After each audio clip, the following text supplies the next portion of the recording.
benefits him, then the produce is affected. So those are the problems of agricultural marketing. Now we move on to talk about agricultural insurance. Agricultural insurance is insurance policy which provides compensation to farmers for losses suffered. The situation, agricultural insurance is just a way of preventing losses, or a way to subdue or pacify the effect of loss that a farmer will experience. For instance, loss of crops due to natural disasters such as hail, drought, floods, or loss of revenue due to declines in the prices of agricultural commodity. So it's just like a precaution that a farmer takes in case there is losses, so that it does not have the whole effect of the loss, the farmer doesn't bear it. That's what agricultural insurance does for the farmer. He doesn't have to bear the whole loss. Once he insures his farm, then part of the losses or the whole of the losses is being taken off him. He is assisted. His insurance covers the losses. Agricultural insurance is a tool farmers use to manage risk that are too large for them to manage on their own. Imagine a farmer that has 1,000 cattle that are almost at the maturity age, and there is a natural disaster or an outbreak of disease that occurs on the farm, and we have about 850 cattle gone in a night. You know what that means for the farmer. But once he has insured his cattle or his farming business, then the insurance company can come to say, okay, we'll help you with this amount of money. So it's not at a total loss. That's what agricultural insurance is all about. What importance does agricultural insurance have? First, it stimulates investments in agriculture and in stabilizing the farmer's income. The farmer's income is stabilized. Like, it doesn't go back to zero. It's still supported. Unlike when he has the losses and he doesn't have any insurance, it goes down to zero. But insurance makes him to stabilize even after he has suffered a loss in one way or the other. Then another importance is that agricultural insurance encourages or assists the farmer in accessing new opportunities by improving their ability to borrow either in cash or in kind as credit facilities. The insurance company that is partnering with helps him to get new opportunities. He improves his ability. They can borrow him money to improve what he's doing, or even get assistance in kind, such that they will prevent losses and they will improve what he's doing. Then another importance is that it improves agricultural technology. Technology is improved. Okay, the insurance company will give him advice, can tell him, okay, get this, get that, get this implement, so that you'll be able to do more work and things like that. So it improves agricultural technology. Types of insurance policy for agricultural production is just in 4 categories. The first is crop insurance. That's for the farmer that is cultivating crop. He can insure his crops, just insure the crops, and maybe there is a natural disaster like flood happening and the crops are destroyed or damaged, then the insurance company can come to his aid. Then livestock insurance too. The animals that are being raised can also be insured. Then farm vehicle insurance. Farm vehicles, tractor, and other implements can also be insured, so that once there is a damage or there is a loss, it can be covered. Then life assurance. This is the insurance of the life of the farmer himself. That okay, maybe in the course of farming activity there is a damage or something, or he lost his life. Then the farmer's family can bank on the insurance company to assist them, so that the death of the farmer will not lead to an adverse effect on the family, even though they will feel the loss of the farmer. But in terms of cash, the insurance company will have to come to the family's aid. Now, insurance premium. Premium is the consideration given by the insured in return for the insurance undertaking to compensate the insured in manner agreed on the happening of a specified occurrence. When you're going into insurance, you have to, there are terms and conditions that apply.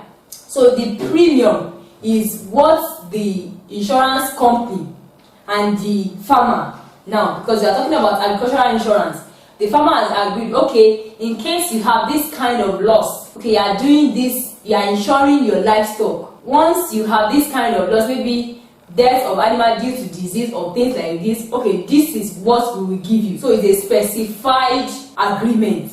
It's an undertaking that they will use to, that they will compensate the farmer with. The farmer is the insured now. The farmer that, or the person that goes to the insurance company for insurance is the insured. So, but in this case, is the farmer. So the farmer is the insured, and premium is what the insurance company has promised to give him once there is a particular kind of occurrence, negative occurrence, of course. Then the premium should be perceived as reasonable and affordable. Before you put your head or you put your commitment into it, you should agree with the terms and conditions. Okay, you give me 1.5 million naira if this happens, or 3 billion is what we are agreeing on. Then the premium, the level of premium will determine what the farmer will do, or the insured person, is commitment also to the insurance company. So that is what premium is all about. The problems facing agricultural insurance, first, is lack of adequate information. Lack of adequate information. Many of the farmers don't know about insurance. They don't know about it. They are just there in the farm, just working. They don't know about it. Then the second problem is that there is scarcity of skilled personnel and at managerial and operation levels. Not just anybody can do insurance or can talk about insurance. So the scarcity of skilled personnel at both managerial and operational level is another problem of agricultural insurance. Then uncertainty of weather conditions. You know, I said earlier that they will be they will specify the type of occurrence that is insuring himself against, or is insuring the farm against. So sometimes you may not be able to predict the weather might just change and you have a kind of natural disaster. So that's another problem. Then most farmers in developing countries are undercapitalized. They don't really have the cash, even to do the farming business. They don't have enough money to do farming business. Let the donors say, okay, I want to insure this thing I'm doing. So those are the problems that the agricultural insurance is facing. Now we talk about agricultural extension. Agricultural extension is a process whereby modern farming techniques and research findings are taken to the farmers from the research institutions for solution. A process where modern farming techniques and research findings are taken to the farmers, that is the solution. For instance, the farmer is in the rural area farming. We have the researcher in the lab or in the field conducting his research. So, and the researcher is researching about agricultural crops and things that relate to what the farmer does. So his findings now, okay, he discovers that the hybrid of this particular crop is good, it will grow faster, and it will yield more income, and things like that. He discovers so many things. But agricultural extension brings that information from the researcher to the farmer. That is what agricultural extension is all about. It is an informal, out-of-school, voluntary agricultural education involving the spread or dissemination of information on recent improved development in agriculture from researchers to the farmer through extension agents. So the researcher is in the lab or in the field working, making discoveries. The farmer is in the village farming. Now, when the researcher gets his information, it brings it through the extension agent to the farmer so that he will be able to practicalize or put into practice what the extension agent or the researcher has discovered. That is what agricultural extension is all about. They bring information from the researcher to the farmer so that the activity of the farmer will be improved. It will have a better output. the roles that agricultural extension plays. First, it brings about increase in agricultural production. If the researcher comes to better the lot of the farmer, tell him ways to do things to get maximum yield, so thereby increasing his production. Another role is that it teaches improved farming practices. Okay, mechanized farming, instead of using your cutlass or using this particular implement, you can use this. It saves your money, saves your energy, saves your time, improves your crop. Or, okay, this particular chemical is not good for produce, don't use it again, it is carcinogenic or it's harmful to your crops or even to animals, which may even translate to the consumers. So they teach the farmer so that it will get into correct and improved farming practices. Then another role of agricultural extension is that it collects and collates basic information, gathers information and let the farmer know about it.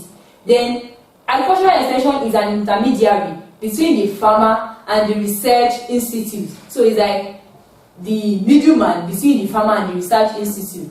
Then they supervise agricultural loans. The extension worker is housed to make the farmer better, to invariably making agriculture better. They bring the information to tell the farmer, okay, you can get loan at this particular interest rate, then planting this kind of crop, using these chemicals, using these farming practices will help your crop to grow well, faster, and you get more yield. So keep working, do it this way. So the farmer will be able to get yield and there will be more agricultural produce that